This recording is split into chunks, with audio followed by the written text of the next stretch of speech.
Assalamualaikum warahmatullahi wabarakatuh. Allahumma sholli ala sayyidina Muhammad wa ala ali sayyidina Muhammad. Sobat santri dimanapun anda berada ya, kali ini sobat santri akan memutarkan sebuah video ya, yang mana dalam hal ini ya Kang Bahar memberikan ceramah atau tausiahnya kepada jamaahnya. Tetapi apa yang beliau sampaikan ini menurut saya ya sama sekali jauh dari tuntunan Kanjeng Nabi Muhammad SAW, entah itu dari Al-Quran maupun hadis. Bagaimana apa yang Kang Bahar ini sampaikan menurut logika Anda, menurut logika semuanya, apakah ini bukan dongeng atau malah jadi semacam doktrin? Biar tidak gagal paham, alangkah baiknya video ini ditonton sampai habis ya, disimak sampai habis, biar biar tidak keliru dalam menyimpulkan sebuah video. Biar tidak gagal paham, ini dia ya videonya, langsung kita simak, silahkan.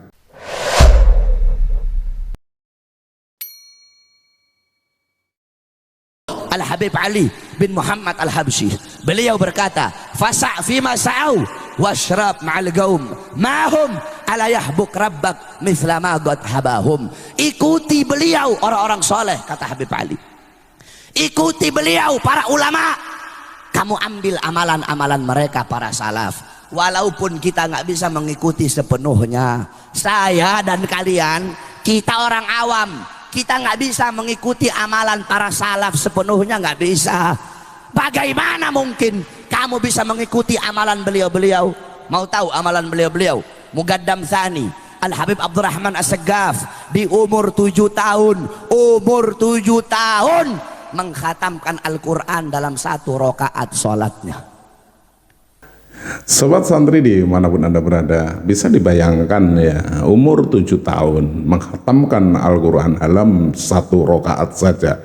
Logika kita langsung berpikir ya, bagaimana seorang 7 tahun melakukan sholat, menghatamkan Al-Quran dalam 1 rakaat saja. Oke, pasti nanti ujung-ujungnya ya akan dilabeli sebagai kharomah. Jadi nalar kita itu tidak akan bisa berpikir lagi karena pasti ini orang hebat. Oke, apakah ini ada tuntunannya? Apakah ini ada riwayatnya? Apakah ini tercatat dalam hadis? Kalau nggak ada, jatuhnya nanti kepada khurafat ya. Khurafat ini sangat menyesatkan, dan ya digaris bawahi ya, sangat menyesatkan sekali buat buat akidah kita. Mari kita tonton keseluruhan isi videonya biar tidak gagal paham. Alangkah baiknya kalau nonton jangan di skip karena Kang Bahar akan memberikan kejutan-kejutan dalam ceramahnya. Tonton. Dan buat anda yang belum subscribe channel ini, silahkan subscribe ya, karena biar setiap channel ini upload video terbaru adalah orang pertama yang mendapatkan notifikasinya. Mari ya kita simak kembali biar tidak gagal paham.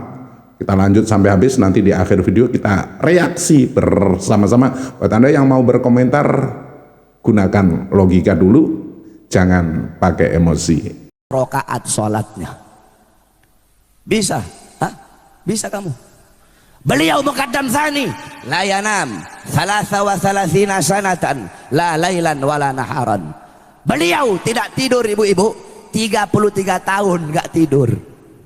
Ditanya Habib, kenapa 33 tahun nggak tidur? Apa jawab beliau? Bagaimana mungkin saya bisa tidur? Setiap saya melihat ke kanan, saya melihat surga. Setiap saya melihat ke kiri, saya melihat neraka. Ketika saya melihat ke atas, saya melihat arasnya Allah Subhanahu wa ta'ala. Fakhril wujud Syekh Abu Bakar bin Salim 40 tahun sholat subuh dengan wudu isya. Selama 40 tahun sholat subuh dengan wudu isya. Bisa kamu ikuti itu? Kalau ibu-ibu, bapak-bapak, kita sholat subuh pakai wudu duhur, kesiangan subuhnya. Itu amalan mereka. Al-Imam Muhammad Maulad Dawilah 15 tahun sholat subuh dengan wudu isya. Al-Habib Muhammad ibn Ali Maula Aidid bainal maghrib wal isya yagra 3,000 marrah min suratil al-ikhlas. Habib Muhammad bin Ali Maula Aidid antara waktu maghrib dan isya beliau habiskan membaca al-ikhlas 3.000 kali. Al-Habib Abdullah bin Husain bin Tahir 1 kali duduk beliau membaca la ilaha illallah 25.000 kali, ya Allah 25.000 kali, salawat kepada Nabi 25.000 kali. Al-Habib Abu Bakar bin Abdullah Al-Attas 1 kali duduk baca Yasin 90.000 kali. Bapak-bapak, ibu-ibu baca Yasin paling banyak 40 kali bolak-balik waktu ziarah itu kalau ada maunya, biar rumah laku, biar hajat diterima sama Allah, baru baca Yasin 40 kali bolak-balik. Itu amalan mereka. Al-Habib Ahmad Al-Muhdar beliau menggali kuburnya sendiri, beliau duduk di kubur yang beliau gali, beliau mengkhatamkan Al-Quran sampai 9.000 kali khatam sampai beliau mati. Al-Habib Ahmad bin Muhsin Al-Haddar beliau gali kubur, beliau masuk ke kubur itu yang beliau gali, beliau khatamkan Quran 6.666 kali khatam sampai beliau mati. Al-Habib Abdullah bin Alwi Al-Haddad sahibur ratib di umur 3 tahun kena penyakit cacar. Umur 3 tahun kena penyakit cacar yang menyebabkan kedua mata beliau buta. Tetapi butanya beliau tidak menghalangi beliau untuk menuntut ilmunya Allah. Sampai-sampai di umur 7 tahun beliau hafal Al-Quran. Dalam keadaan buta, umur 7 tahun hafal Quran. Umur 9 tahun hafal kutubus sittah, Bukhari, Muslim, Sunan Abi Daud, Nasai, Ibnu Majah, Tirmidzi. Di umur 11 tahun hafal kitab-kitabnya Imam Ghazali, Ihya Ulumuddin, Minhajul Abidin, Bidayatul Hidayah dan Miyarul Ilim. Di umur 11 tahun. Itu amalannya beliau-beliau, saudara-saudara. Al-Habib Abdullah Ibn Abi Bakar Al-Idrus umur 7 tahun puasa selama 2 tahun berturut-turut dan cuma berbuka dengan 2 butir kurma. Umur 7 tahun puasa selama 2 tahun berbuka cuma 2 butir kurma, berarti 1 tahun 1 butir kurma beliau buka puasa. Ini kadang orang sekarang pura-pura, oh saya puasa 40 tahun, 40 hari puasa muti saya, riyadhah saya. Habib Abdullah bin Bakar Idrus umur 7 tahun puasa selama 2 tahun berturut-turut cuma berbuka dengan 2 butir kurma. Itu amalan beliau-beliau. Saya dan kalian kita nggak bisa mengikuti sepenuhnya, tetapi gaddaman ala gaddamin, selangkah demi selangkah, sejengkal demi sejengkal kita ikuti amal-amal beliau.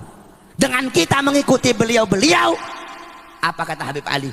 Maka Allah akan mencintai kamu sebagaimana Allah mencintai mereka. Baik sobat santri semuanya ya, kita sudah simak, kita sudah tonton keseluruhan isi video ya. Apa yang disampaikan oleh Kang Bahar ini sangat apa ya, bukan kita tidak percaya dengan adanya karomah ya, bukan kita nggak percaya dengan apa ya, keajaiban Allah SWT ya, bukan kita tidak percaya dengan hal-hal gaib ya, tetapi apa yang disampaikan oleh Kang Bahar ini di luar nalar ya, apalagi ini cuma sebatas cerita katanya.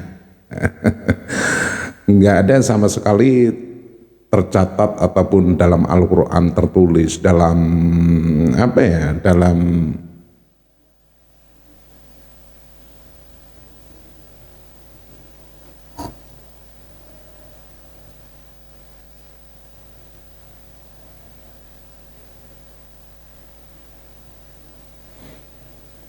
karena dalam dalil-dalilnya pun nggak ada ini pernah melakukan ini seperti 30 tahun ya tidak tidur. Bisa dibayangkan sobat santri semuanya, 3 tahun tidak tidur sama sekali,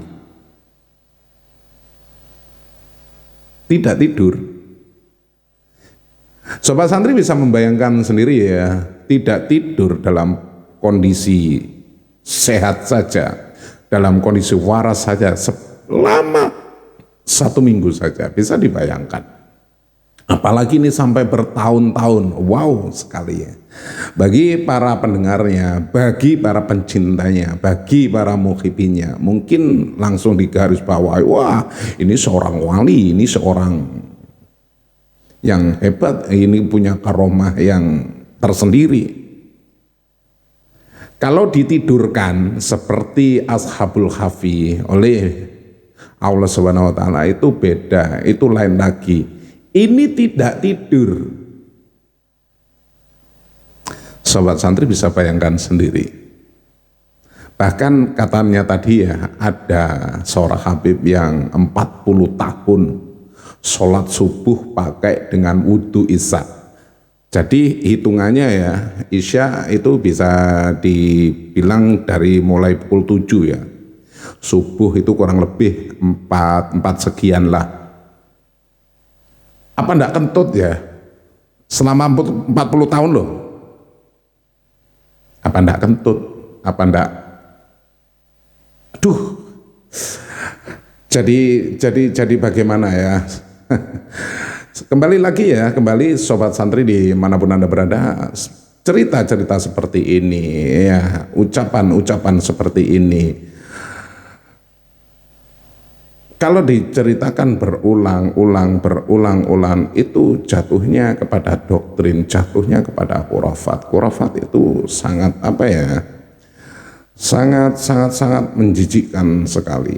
Bercerita mengagungkan kehebatan tanpa ada dalil dari kalangan mereka sendiri, mengangkat derajat mereka sendiri yang pasti ada embel-embelnya ya.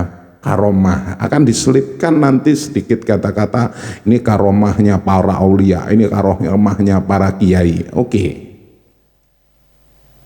Dalam hal ini kita bisa nalar ya, tetapi kalau sering ya, apalagi dalam kalangan mereka sendiri yang diceritakan, bercerita kehebatan kalangan mereka sendiri, itu nanti ujung-ujungnya wah keluarga saya itu hebat, keluarga saya itu begini bla bla bla bla bla. Jadi kamu harus taklid, kamu harus tunduk, kamu harus patuh ya. Itu doktrinnya begitu. Jadi kita sedikit berlogika, kita sedikit pakai nalar ya. Walaupun karomah itu ada ya, pasti karomah akan dimiliki oleh segelintir orang, bukan semua orang, segelintir orang, orang-orang pilihan ya, yang mungkin dijadikan kekasih Allah. Nah, satu contohnya nabi-nabi terdahulu. Tetapi apa yang disampaikan oleh Kang Bahar ini di luar logika, di luar nalar. Semoga sobat santri berkenan ya mendengar ataupun sedikit enggak ya. bukan kita mencemooh, tapi sedikit lucu ya, sedikit terheran-heran. Masih banyak orang yang terdoktrin dengan hal-hal seperti ini di era yang mungkin ya kita bisa berpikir secara waras, kita bisa berpikir secara logika saja. Jadi terima kasih, sampai di sini dulu jumpa kita. Mungkin ada sesuatu atau omongan saya yang kurang berkenan, izinkan saya mohon maaf yang tak teringat. Saya cuma mereaksi saja apa yang disampaikan oleh Kang Bahar. Mungkin kita berbeda pandang, mungkin kita berbeda cara berpikir, itu hak Anda. Jadi izinkan saya mohon maaf apabila ada yang terkeliru. Tapi kembali lagi ya, kita serahkan kepada sobat santri semuanya untuk berpikir secara waras. Jangan langsung manggut saja. Karena kita bisa berpikir lebih jelas. Kita ambil contoh saja kepada baginda Nabi besar Muhammad SAW. Terima kasih. Dan sampai di sini dulu jumpa kita. Apabila video ini berkenan, silahkan di like, di share, dan di subscribe ya.